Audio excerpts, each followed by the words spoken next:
Pois é, e hoje nós vamos conversar com uma sergipana, já conhecida do grande público pelo seu trabalho em televisão por muitos anos.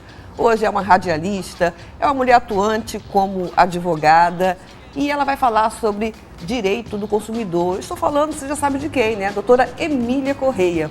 Olá, doutora Emília, muito obrigada pela sua presença aqui no programa Sala Íntima. Bom dia, Suzana. Para mim é uma alegria muito grande estar aqui com você. Parabéns pelo seu programa, viu? Está muito bem produzido. Um grande abraço para o Múcio, né? Que está aí muito atento a tudo. Mas eu estou à sua disposição. Muito obrigada. Bom, nós vamos falar sobre direito do consumidor, porque eu acho que muita gente não sabe dos seus direitos, né, doutora? Pelo menos todos nós desconhecemos. Os deveres, né? A gente tem a obrigação de saber os direitos. O consumidor, ele já tem consciência disso, de quais são os seus direitos, de um modo geral? Suzana, uma das leis mais fortes hoje é a Lei de Defesa do Consumidor. Mas a gente entende que, embora haja uma evolução, a informação tem chegado com mais facilidade através de vários meios de comunicação.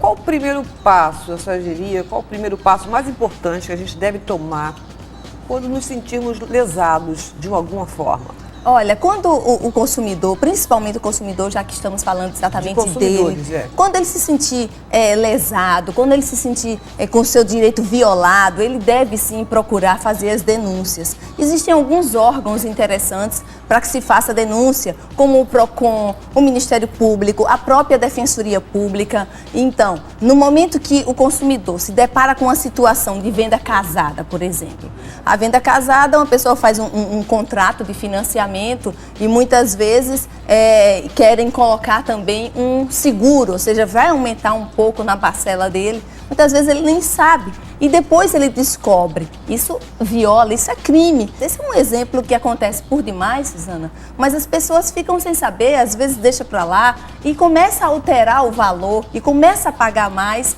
E isso não é ressarcido se a pessoa ficar em silêncio. E, aliás, eu queria citar um outro exemplo, né, que é a questão dos planos de saúde. Perfeito. Que muitas vezes o indivíduo paga religiosamente, paga caro, porque plano de saúde é caro, né? E no momento em que ele mais precisa, né, se utilizar do plano, fazer um exame caríssimo, ou mesmo uma cirurgia, isso lhe é negado. Isso é fato, tem acontecido por demais. Quer ver um exemplo prático de plano de saúde? A pessoa que está com uma parcela atrasada e entra numa questão de urgência, de emergência. E aí as pessoas, né, o hospital, ou seja lá o que for, a clínica não quer receber em caso de urgência e emergência, não tem a parcela atrasada.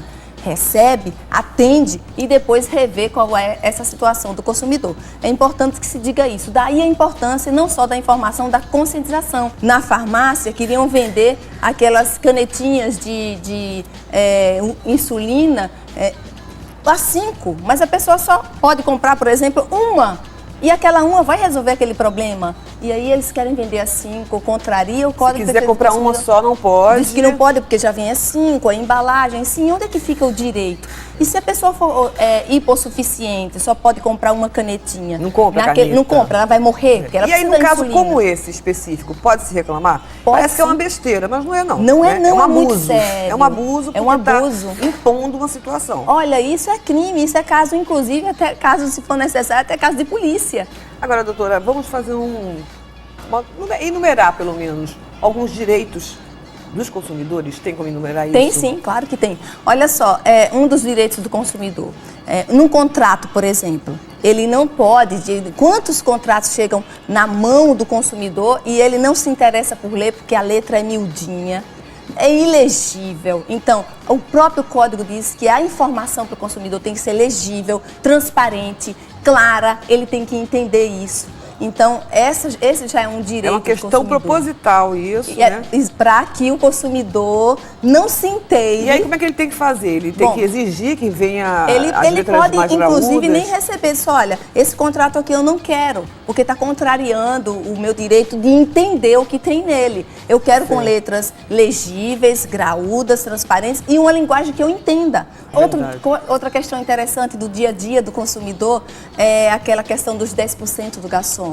Aquilo é ilegal. Se você quiser realmente, digamos assim, gratificar o garçom pelo bom atendimento, coloca só na mão dele aquilo que você entende que deve colocar, mas você não precisa aceitar aqueles 10% da conta, que muitas vezes nem vai para o garçom. Já está se falando até em 20%, né? Em outros estados, já pensou? Aquela questão da consumação mínima também, não existe, aquilo é ilegal. Pode ser discutido também pelo consumidor. É só ele ter conhecimento e segurança. E muitas vezes, para não se criar uma situação embaraçosa, uma situação desagradável, de inimizade e tal, a gente vai deixando passar e tendo todos os nossos direitos usurpados. Aí a gente vai dando um péssimo exemplo, né? É verdade. Quando a gente deixa passar. Ok, doutora Ibília Correia, defensora pública brilhante aqui do nosso estado, minha colega de academia. É verdade, é bom, né, Suzana? Muito bom, é importante, né? Não só atuar, trabalhar, mas tem que se cuidar também. Com certeza. Muito obrigada pela sua participação aqui no nosso programa e espero que volte outras vezes com outros assuntos, que eu sei que seus assuntos são vastos demais, né? É só você chamar que eu estarei aqui, tá bom, Muito querido? obrigada. Obrigada também.